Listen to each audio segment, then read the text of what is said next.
आज जिन super heroes की stories और उनमें मौजूद वीएफएक्स को देखकर सबको खुशी मिलती है, हम में से बहुत कम लोगों को ये पता है कि सुपर हीरो मूवीज स्टार्टिंग में कैसी हुआ करती थी।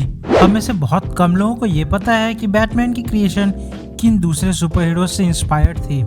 या फिर क्या आप ये जानते हैं कि कैप्टन अमेरिका की जो पहली अपीयरेंस थी उसमें कैप्टन अमेरिका शील्ड के साथ गन के साथ आए थे। तो इन्हीं सब फैक्ट्स के साथ गेकी फैक्ट्स का ये एपिसोड भरा हुआ है।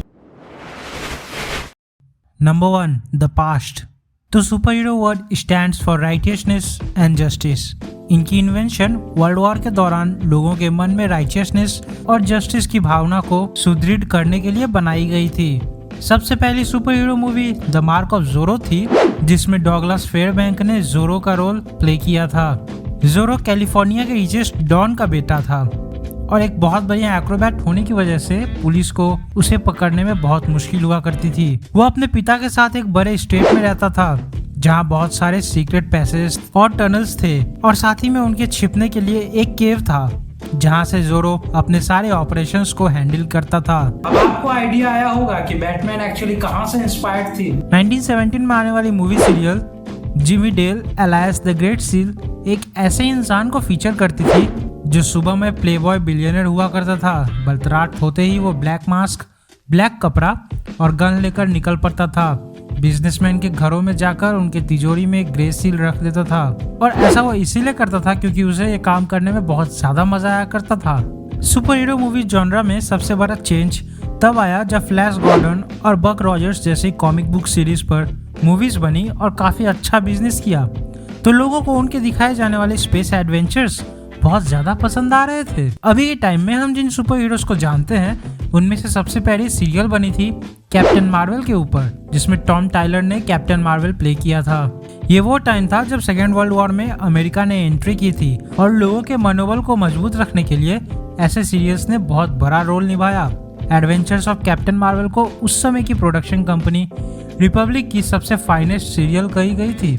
इसी टाइम पर बैटमैन की सबसे पहली सीरियल आई थी, जहां बैटमैन एक अमेरिकन स्पाई हुआ करता था और जापानीज गवर्नमेंट की प्लान को थ्वार्ट करने के लिए अपनी पूरी ताकत लगा रहा था। बट ये सीरियल क्रिटिकली बहुत बुरी तरह से पिटी।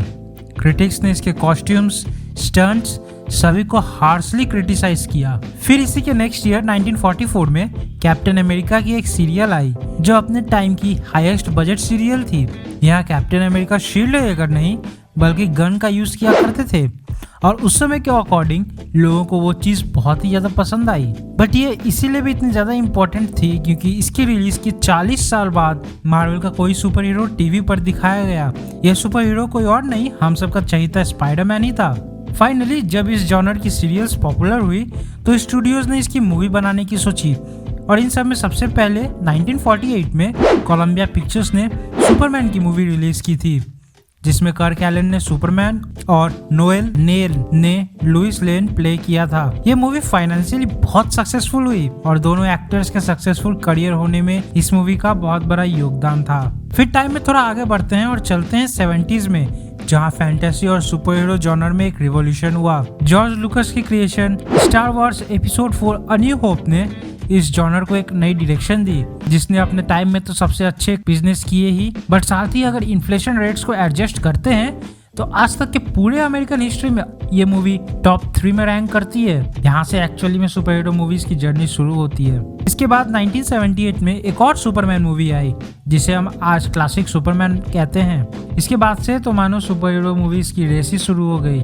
कई सारी सुपर हीरोज मूवी आई और उन्होंने कभी अच्छा और कभी बुरा सोशल और कल्चरल इम्पैक्ट डाला। सिर्फ 2 साल बाद ही सुपरमैन नाम की मूवी इंडिया में भी बनी, तेलुगु में, और इसे क्रिटिकली उतना पसंद नहीं किया गया। इसके बाद Superman, Supergirl, star Wars, Batman सभी की सीक्वल्स आनी शुरू हो गई।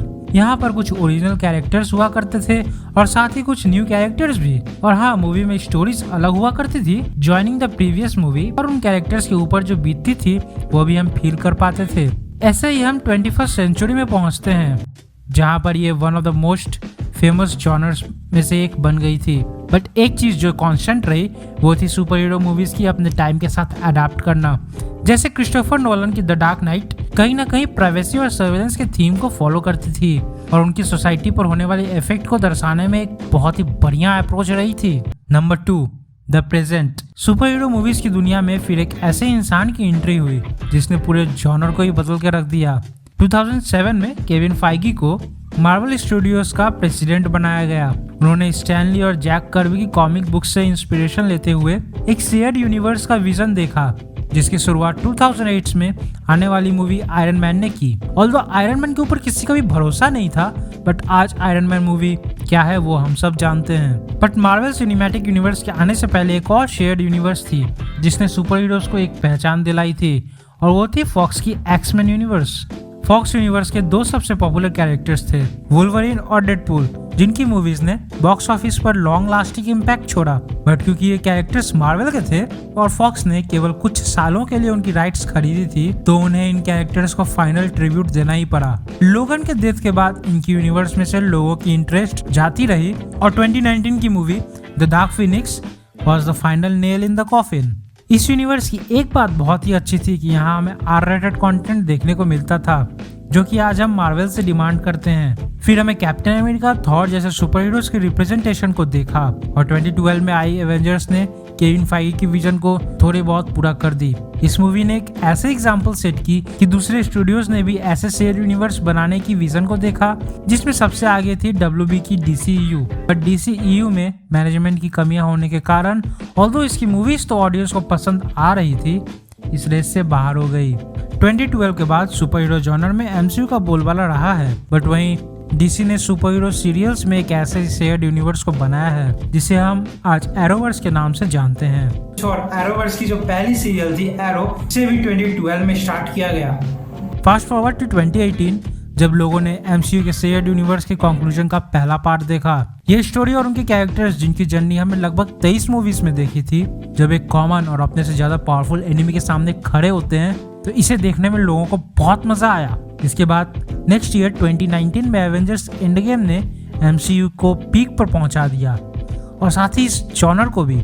ऑफ कोर्स इसमें बहुत सारे फैक्टर्स शामिल थे, बट उस पर किसी दूसरे वीडियो में बात करेंगे। बट इसी टाइम पर कुछ स्टूडियोज को ये समझ में आ रहा था कि MCU के कंटेंट में कुछ मिसिंग था। इसे सही से फिगर आउट किया Amazon प्राइम और नेटफ्लिक्स ने, और प्राइम ने 2019 में ही द बॉयज नाम की एक वेब सीरीज ड्रॉप कर दी। ओवर द टाइम बॉयज इतनी बड़ी हिट रही है कि प्राइम ने उसकी शेयर्ड यूनिवर्स की एक और सीक्वल अनाउंस कर दी है, जो कि कुछ दिनों में रिलीज भी हो जाएगी। कॉन्सेप्चुअली द बॉयज बहुत ही अलग थी, और साथ ही साथ इसके R रेटिंग ने भी इसके हिट होने में बहुत बड़ी भूमिका निभाई है। वही नेटफ्लिक्स ने जब अपनी super hero series Jupiter legacy को ड्रॉप किया, एक अच्छे सोर्स मटेरियल होने के बावजूद उन्होंने एक ऐसी सीरीज बनाई जो कि शुरू होने से पहले ही कैंसिल हो गई। बट वहीं दूसरी तरफ जब MCU के डिज्नी प्लस शोज आना शुरू हुए, तब उनकी पॉपुलैरिटी कम नहीं शुरू हो गई। जहां आज के टाइम पर लोग MCU के न्यू डिज्नी प्लस शोज और मूवीज को देखने में हिचकिचाते हैं, वहीं उन्हें पुरानी मूवीज अभी भी पसंद आती है। फिर कोविड के बाद WB ने MCU की राह पर चलते हुए DC स्टूडियोज को एस्टैब्लिश किया, जिसके CEO आज जेम्स गन बन चुके हैं। उनकी स्लेट की कुछ मूवीज अनाउंस भी हुई है, जिसे देखने के लिए कुछ लोग एक्साइटेड हैं और कुछ फैंस अभी भी पास्ट में अटके हुए हैं। Number 3, the future. इस जॉनर की फ्यूचर देखा जाए तो आज के टाइम पर कहना बहुत डिफिकल्ट होता है। ऑल्दो बहुत से लोग ऐसे हैं जो इन मूवीज को लेकर हमेशा से एक्साइटेड रहे हैं, जिन्हें हम फैंस कहते हैं, बट जो फैंस नहीं होते उन्हें एक टाइम के बाद ये सारी चीजें रिपीटेटिव लगती है, और ऐसे शेयर्ड यूनिवर्सेस में कहाँ क्या दिखाया गया है वो याद रखना बहुत ही डिफिकल्ट हो जाता है। सही तो हम है। बट बहुत लोगों का ऐसा मानना है कि अब सुपर हीरो फैटिग आ गई है, जहां इन मूवीज की पॉपुलैरिटी अब सिर्फ डिक्रीज होगी।